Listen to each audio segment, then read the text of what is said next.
पहाड़ों ने ओढ़ी बर्फ की चादर, बर्फबारी के कारण तापमान में गिरावट। बर्फबारी के कारण तापमान में गिरावट, पहाड़ से मैदान तक शीतलहर का प्रकोप। पहाड़ से मैदान तक शीतलहर का प्रकोप। हरिद्वार उधम सिंह नगर में बढ़ा कोहरा। हरिद्वार उधम सिंह नगर में बढ़ा कोहरा, बर्फबारी के कारण तापमान में गिरावट।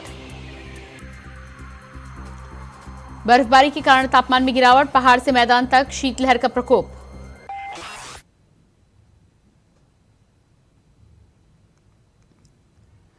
पहाड़ों ने ओढ़ी बर्फ की चादर। तस्वीर आप देख पा रहे हैं किस तरह से पहाड़ी इलाकों में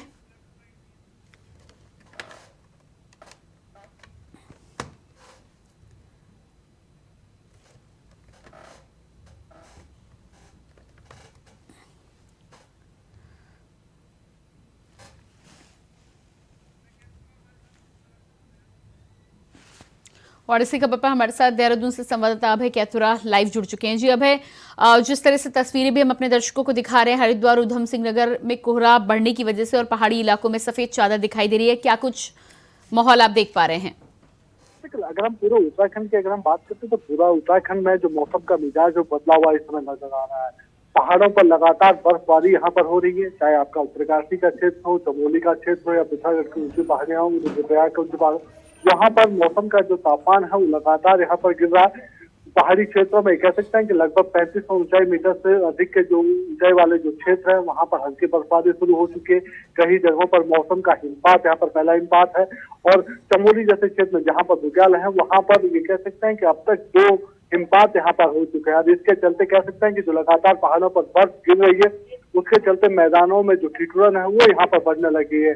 उधम सिंह नगर और हरिद्वार जनपद दोनों जगहों पर अगर मौसम विभाग के अनुमान की अगर हम बात करते हैं तो दोनों जगहों पर कोहरा छाए रहने की पूरी उम्मीद है और लगातार सुबह शाम जो कोहरे की चादर वो यहाँ पर शहर उड़े हुए नजर आ रहे हैं। मौसम विभाग ने कहा है कि अगले कह सकते हैं कि अगले 1 सप्ताह के भीतर जो मौसम रहेगा वो शुष्क यहाँ पर रहेगा। ऐसे में जो तापमान है वो सामान्य से 3 से 5 डिग्री उसमें यहाँ पर और गिरावट यहाँ पर हो सकती है। उत्तराखंड के कई ऐसे क्षेत्र है जहाँ पर तापमान इस समय -, डिग्री में जा चुका है, चाहे आपका केदार घाटी हो, बद्रीनाथ का क्षेत्र हो या जैसे जो क्षेत्र है चमोली के वहां पर इस समय जो रात का समय का जो तापमान है वो यहाँ पर 0 से नीचे चला जाता है और ऐसे में जो लोगों की परेशानियां वो बढ़नी शुरू हो चुकी है।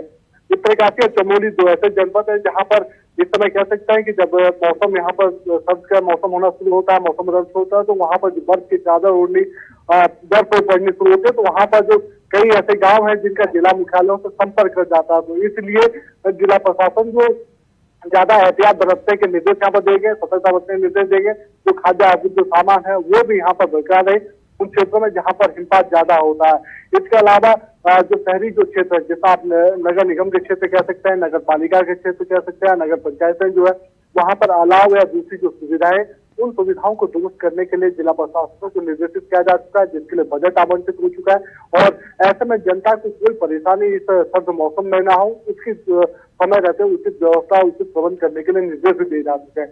तो ये कह सकते हैं कि उत्तराखंड में आने वाले 1 सप्ताह का जो मौसम है उसमें इसी प्रकार से यहाँ पर ठंड बढ़ने की पूरी संभावना है और 23 दिसंबर के बाद कुछ मौसम में और परिवर्तन यहाँ पर हो सकता है जिसमें हल्की बारिश की संभावना यहाँ पर जताई जाती है। जी बिल्कुल, तो जिस तरह से मौसम में परिवर्तन हो रहा है, सफेद चादर चारों ओर देखने को मिल रही है। पर्यटकों की यदि हम बात करें तो पर्यटकों की क्या संख्या इस समय बढ़ रही है और क्या कुछ इंतजाम उनके लिए किए गए?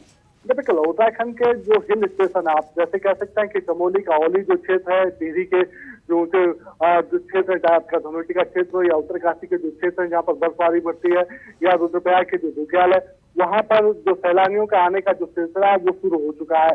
जहाँ जहाँ पर बर्फ पड़ रही है ऊंचाई वाले क्षेत्रों में वहाँ पर सैलानी लगातार पहुंच रहे हैं और चमोली में इस समय कह सकते हैं कि जो औली जो पर्यटक जो क्षेत्र है वहाँ पर इस समय सैलानियों के आने की संख्या लगातार यहाँ पर बढ़ती नजर आ रही है।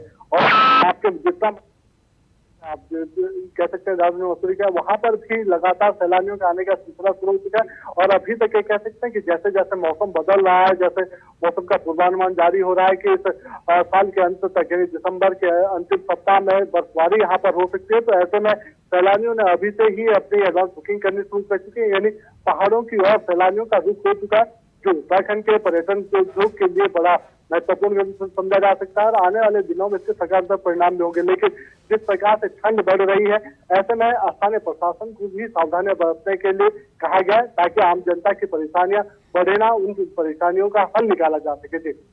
जी बिल्कुल। अभय, तो जिस तरह से लगातार मौसम को लेकर जगह जगह पर बर्फ की चादर देखने को मिल रही है, प्रशासन की तरफ से क्या कुछ इंतजाम उन लोगों के लिए किए गए हैं? जिस तरह से अलाव की व्यवस्था की जाती है, रैन बसेरा की व्यवस्था की जाती है, उसको लेकर क्या कुछ इंतजाम देखने को मिल रहे हैं?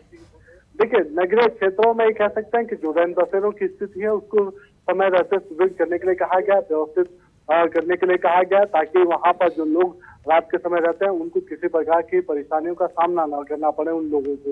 इसके अलावा जो पहाड़ी क्षेत्र है वहां पर जो खाद्य आपूर्ति का जो सामान है, आप जैसे राशन समझ सकते हैं, पहाड़ी क्षेत्रों में जहाँ पर बरसात ज्यादा होती है या जो केरोसिन जो तेल आता है वो समय रहते हैं उन क्षेत्रों में पहुंचाने के लिए जिला प्रशासन को निर्देशित किया जा चुका है, ताकि उन गाँवों में किसी प्रकार से जनता को परेशानियों का सामना न करना पड़े। जो पर्यटक जो क्षेत्र है जहाँ पर बर्फबारी गिर सकते हैं, तो वहां पर होटल से जो दूसरे जो प्रशासन है उन सभी को भी समय रहते हुए दुरुस्त करने के लिए कहा गया, ताकि पूरा प्रबंध वहां पर हो सके। जो सैलानी यहाँ पर आ रहे हैं उन सैलानियों को किसी प्रकार से असुविधा का सामना न करना पड़े, उनको पूरी सुविधा यहाँ पर मिल सके और उत्तराखंड का जो पर्यटन है, उत्तराखंड का जो नैसर्गिक सौंदर्य है, वो सभी जगह फैल सके, सब लोग उसका आनंद ले सके। उसी प्रबंध करने के लिए पहले से ही यहाँ पर निर्देशित किया जा चुका है। जी बिल्कुल। अब आप बने रहिएगा हमारे साथ। तो जिस तरह से सफेद चादर चारों तरफ देख रहे हैं, तमाम इंतजाम प्रशासन के द्वारा किया गया है, चाहे पर्यटकों की बात की जाए या फिर रैन बसेरा और अलाव की व्यवस्था की जाए, प्रशासन की तरफ से सभी इंतजाम किए जा रहे हैं।